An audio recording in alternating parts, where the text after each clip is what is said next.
শুভ সকাল বন্ধুরা।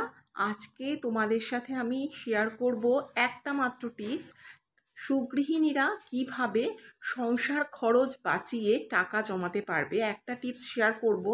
তোমরা তোমাদের বাড়িতে যার যেরকমই ইনকাম হোক না কেন, কারোর খরচ 10,000 হতে পারে, 20,000 হতে পারে, 50,000 হতে পারে, 30,000 হতে পারে, সে কিভাবে টাকা জমাবে সেটাই তোমাদের সাথে শেয়ার করব। প্লিজ ভিডিওটা স্কিপ করে দেখবে না, পুরোটা দেখো। আশা করি তোমাদের অনেক কাজে আসবে। তো আমার মতো কে কে তোমরা এইভাবে টাকা জমাও সেটাও আমাকে কিন্তু কমেন্ট বক্সে কমেন্ট করে জানিও।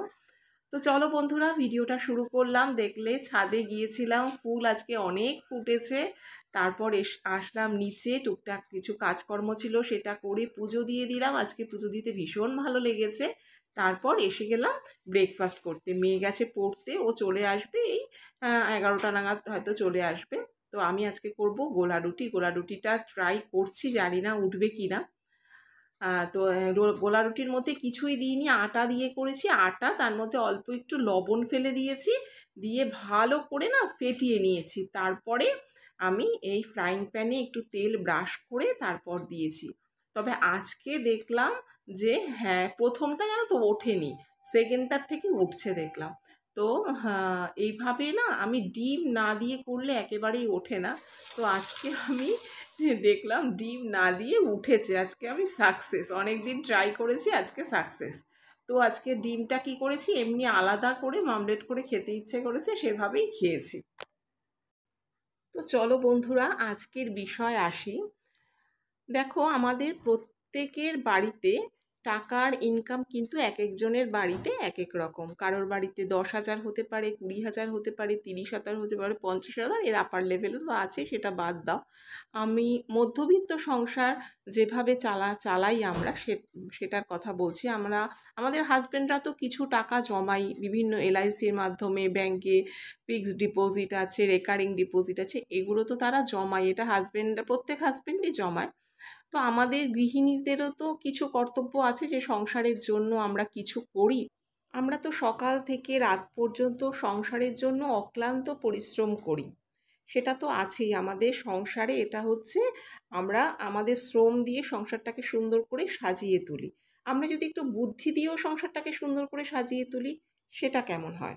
আজকের থেকে তোমরা যদি একটা স্থির করে নাও যে প্রতিদিন যার যেরকম ইনকাম, আমি মিনিমামের কথা বলছি, মিনিমাম 10 টাকা প্রতিদিন আমরা জমিয়ে রাখবো। এটা আমাদের করতেই হবে, যেভাবেই হোক।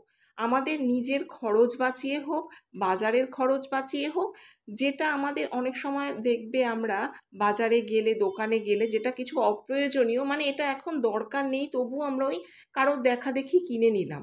সেটা না করে আমরা এখন থেকে কি করব, প্রতিদিন নিজের ইনকাম অনুযায়ী আমরা একটা টাকা প্রতিদিন জমাবো। একটা টাকা বলতে বোঝাতে চেয়েছি, কেউ 10 টাকা হতে পারে, কারোর 20 টাকা হতে পারে, কেউ 50 টাকা, কেউ 100 টাকা। এটা করে যদি প্রতিদিন আমরা একটা ঘট করতে পারি আমরা ঘরের মধ্যে, তো প্রতিদিন 10 টাকা, 20 টাকা এইভাবে যদি আমরা রাখি, দেখবে মাসের শেষে কিন্তু একটা মোটামুটি অঙ্কের টাকা জমা হতে থাকে। আর এই যে টাকাটা জমাচ্ছ, এটা কিন্তু কাউকে বলা যাবে না, নিজেকেই জমাতে হবে। এবং একটা টার্গেট হিসেবে তুমি জমাও, যে আমি এই টাকাটা দিয়ে বছরের শেষে এটা করব। কোনো দিন স্কিপ করা যাবে না, যেভাবেই হোক। আমি মিনিমাম বলছি, মিনিমাম 10 টাকা জমিয়ে দেখো তোমরা। 30 দিনে 300 টাকা হবে, তাহলে বছরে কত হচ্ছে তাহলে দেখো। দেখবে বছরের শেষে তুমি ওটা দিয়ে যদি একটা জিনিস সংসারে করতে পারো, সেটা কিন্তু সবার কাছেই খুব গ্রহণযোগ্য হবে। আর এই দেখো, তোমাদের সাথে টিপস শেয়ার করতে করতে আমি কিন্তু খাওয়া হয়ে গেছে আমার। মেয়েও চলে এসছে, মেয়েরও খাওয়া হয়ে গেছে। আর এখন এখানে চাল কুমড়োটা কেটে রাখলাম কালকের জন্য। কালকে সকালে না, মানে আমি তো 5:30টায় উঠি প্রতিদিনই। তো উঠে কেটে করা না খুব সমস্যা। তো এখন কেটে রাখলাম চাল কুমড়োটা। তবে ভাবছি কি দিয়ে করব, মাছের মাথা দিয়ে করলে ভালো লাগে। আর কিন্তু মাছের মাথা তো আমরা কেউ খাই না, ভেবে কলিয়ে উঠতে পারি না যে কি দিয়ে চাল কুমড়ো করবো। যাই হোক, কেটে রেখে দিলাম আর সুবিধের জন্য। আর এখানে দেখো, পেঁয়াজ, আদা, এটা এই দুটোই বেটে রাখছি। রসুনটা নেই জানো তো। আর রসুনটা যদি থাকতো তাহলে আমি আজকে চিকেনটা করে ফেলতাম। তো আজকে নীলাদ্রিকে বলে দিলাম যে রসুনটা নিয়ে আসার কথা। তো এখন বাইরে যেতে পারতাম, কিন্তু আর বেরোলাম না, যে এসেনশিয়াল খুব একটা না, বা আজকে রাত্রে করলেও হবে, কালকে করলেও হবে। মানে চিকেনটা আমি করতে চাইছিলাম রাতের জন্য।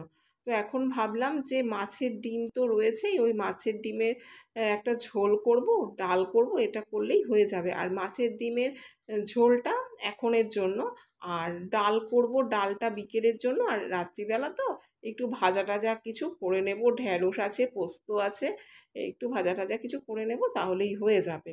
আর যদি চিকেনটা করতাম তাহলে চিকেনটা শুধু করলেই হতো, আর ডাল তো করতেই হতো, তোমরা জানোই না যে ডাল মানে চিকেন হলেও ডালটা লাগেই। আর এখন যেটা করছি, মাছের ডিমের বড়া, ওই যে পেঁয়াজ আদা রসুন, আদা রসুন নেই, পেঁয়াজ আর আদা ওটাকে পেস্ট করে নিলাম, একটু বেশি করেই পেস্ট করেছি, রেখে দিলাম ফ্রিজে কিছুটা। আর কিছুটা এটার মধ্যে দেব, তেলের মধ্যে দিয়ে দিলাম হচ্ছে তেজপাতা, দারচিনি আর হচ্ছে এলাচ দিয়ে একটু ফ্রাই করলাম। বড়াগুলো তো আগেই ভেজে নিয়েছি, মাছের ডিমের আর কি বড়াটা আগেই ভেজে নিয়েছি।